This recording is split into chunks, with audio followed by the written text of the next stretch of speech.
जिस वक्त दिल्ली के तख्त पर बैठकर अकबर पूरे देश में अपने पांव पसार रहा था, उसी वक्त भारत का आखिरी हिंदू साम्राज्य खत्म होने की कगार पर पहुंच गया था। यह साम्राज्य पड़ता था तुंगभद्रा नदी के किनारे और इस साम्राज्य का नाम था विजयनगर साम्राज्य। विजयनगर साम्राज्य की खासियत यह थी कि वो बहमनी सल्तनत के टाइम पर ही अस्तित्व में आया था। इस बहमनी सल्तनत को तोड़कर 5 हिस्सों में बांटने वाले विजयनगर साम्राज्य को फिर इसी बहमनी सल्तनत के राजाओं ने बर्बाद करके रख दिया था। यह बर्बादी आई थी एक लड़ाई की वजह से, वो लड़ाई जिसने विजयनगर साम्राज्य को खत्म कर दिया था। महीनों की लूटपाट के बाद विजयनगर और उसके शहर खंडहर हो गए। आज के इस वीडियो में मैं आपको बताऊंगा कि भारत के इस आखिरी हिंदू साम्राज्य के बर्बाद होने की कहानी क्या थी। तो वीडियो को इन तक जरूर देखिएगा, क्योंकि अपना इतिहास नहीं जानोगे तो खुद को कैसे पहचानोगे। विजयनगर साम्राज्य की नींव रखी थी 2 भाइयों ने, हरिहर प्रथम और बुक्का ने। आगे चलकर इस साम्राज्य को बुलंदी तक पहुंचाया विजयनगर के महान राजा कृष्णदेव राय ने। वही कृष्णदेव राय जिन्होंने कर्नाटक के विट्ठल स्वामी मंदिर को बनवाया था। विजयनगर एम्पायर ने दोस्तों अपनी स्थापना के टाइम से ही कई चैलेंजेस देखे थे। उनके पड़ोस में शामिल थी एक ऐसी सल्तनत जिसे विजयनगर फूटी आंख नहीं सुहाता था। इस सल्तनत का नाम था बहमनी सल्तनत। खिलजियों और तुगलकों की बदौलत सत्ता में आई बहमनी सल्तनत की नींव रखी थी अलाउद्दीन बहमन शाह ने, जिन्हें कि हसन गंगू भी कहा जाता था। बहमनी और विजयनगर राज्य के बीच में 100 साल से भी ज्यादा समय तक लड़ाइयां चली थी। इस बीच बड़े पैमाने पर लूटपाट हुई, मारकाट मची। लेकिन एक वक्त ऐसा भी आया दोस्तों जब ये सब रुक गया। इस मारकाट को रोकने का काम किया था विजयनगर के महान राजा कृष्णदेव राय ने। कृष्णदेव राय ने बहमनी सल्तनत के साथ हुए युद्ध में उन्हें तोड़ कर रख दिया था। इस युद्ध में बहमनी सल्तनत 5 छोटी छोटी सल्तनतों में टूट गई थी। इनके नाम थे अहमदनगर, गोलकुंडा, हैदराबाद, बीदर और बीजापुर। यह काम उन्होंने किया था 1518 के युद्ध में। उनके इस काम का नतीजा ये हुआ कि विजयनगर की सेना इन 5 से बहुत ताकतवर हो गई थी और ये सल्तनतें अब विजयनगर साम्राज्य की तरफ आंख उठाकर देखने की हिम्मत भी नहीं कर सकती थी। इसके बाद 11 साल तक कृष्णदेव राय ने गद्दी संभाली और 1529 में उन्हें अचानक बुखार आया, जिसकी वजह से उनकी मृत्यु हो गई। ये वो टाइम था दोस्तों जब नॉर्थ इंडिया में मुगल बादशाह बाबर ने दिल्ली पर कब्जा कर लिया था और मुगल वंश की स्थापना हो चुकी थी। अब दोस्तों अभी तक तो आप ये जान गए हैं कि कृष्णदेव राय की मौत तक विजयनगर एम्पायर अपने पीक पर पहुंच गया था। उसके सबसे बड़े जो दुश्मन थे यानी कि बहमनी सल्तनत, वो बिखर चुकी थी। मतलब ये कि अब कोई एक सुल्तान विजयनगर को अकेले नहीं हरा सकता था। अब बढ़ते हैं कि कृष्णदेव राय की मौत के बाद क्या हुआ।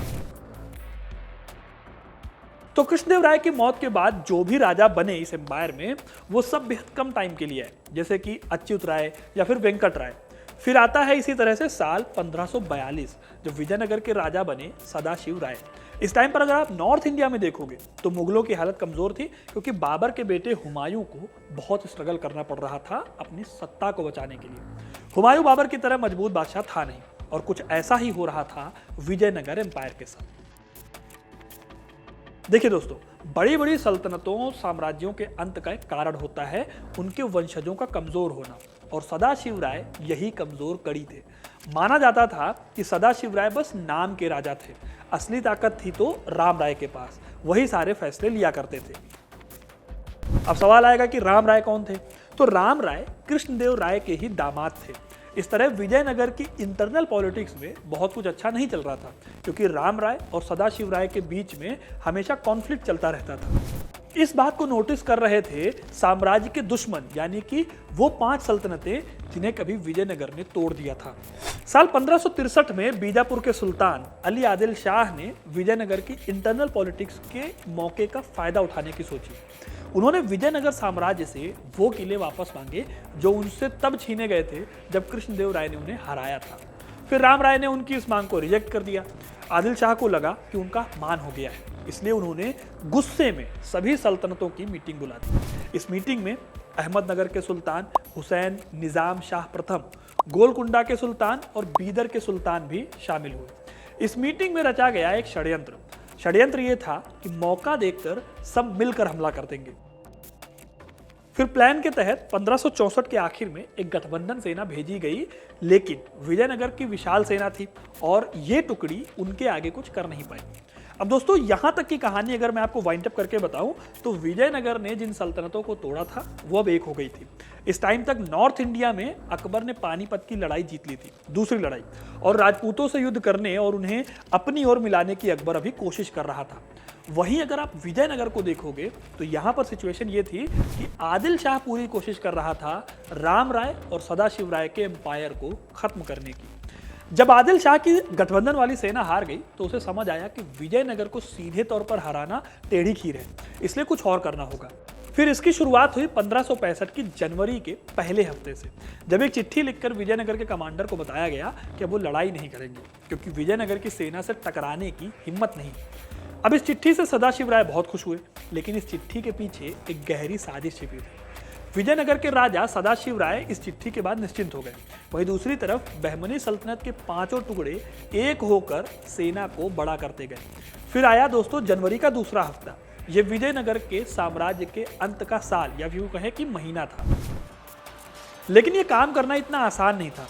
जनवरी के दूसरे हफ्ते से ही विजयनगर पर हमले शुरू हो गए और ये हमले फिर कभी नहीं रुके। इसी महीने 23 जनवरी 1565 को इस हमले ने युद्ध की शक्ल ले ली। इतिहास में इस युद्ध को 3 नामों से जाना जाता है। पहला तालीकोटा का युद्ध, दूसरा राक्षसी तांगड़ी का युद्ध और तीसरा बन्नीहट्टी का युद्ध। ये तीनों ही जगहें कर्नाटक में पड़ती हैं और एक दूसरे के आसपास हैं और इसी वजह से इस युद्ध के 3 नाम हैं। जब लड़ाई की शुरुआत हुई तो विजयनगर की विशाल सेना ने सल्तनत की सेना को अपने हमले से हिला कर रख दिया।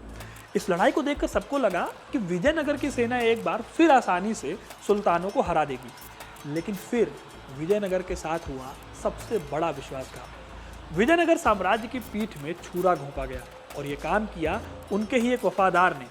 विजयनगर दोस्तों भले ही हिंदू राज्य था, लेकिन इस साम्राज्य में कई मुस्लिम भी थे। यहाँ तक कि विजयनगर की सेना में मुस्लिम सैनिक और कमांडर भी हुआ करते थे। ऐसे ही 2 भाई भी सेना के कमांडर थे। उनका नाम था नूर खान और बिजली खान। ये दोनों भाई मुस्लिम टुकड़ी संभालते थे और इन दोनों को गिलानी बंधु कहा जाता था। गठबंधन के सुल्तानों ने गिलानी बंधुओं से कांटेक्ट किया और उन्हें अपनी ओर मिला लिया। लालच में आकर गिलानी बंधु भी उनकी ओर हो गए। फिर 25 जनवरी 1565 के दिन जब जोरदार लड़ाई चल रही थी, तभी एक इशारा हुआ और गिलानी बंधुओं ने अपनी सेना और तोपखाने को अलग कर लिया और अपनी ही सेना को मारना शुरू कर दिया। इस हमले की किसी को उम्मीद नहीं थी।